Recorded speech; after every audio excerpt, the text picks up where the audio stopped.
ஆதியில் ஆண்டவன் இந்த பூமியை படைத்தானே, அவன் ஆசையைப் போலவே இந்த பூமி அமையல்லையே.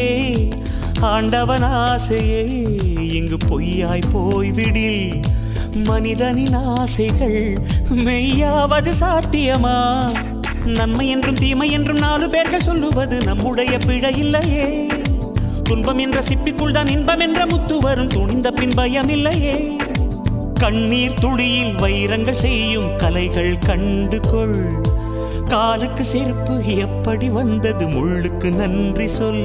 புயல் மையம் கொண்டால் மழை மண்ணில் உண்டு, எந்த தீமைக்குள்ளும் சிறு நன்மை உண்டு. ஓ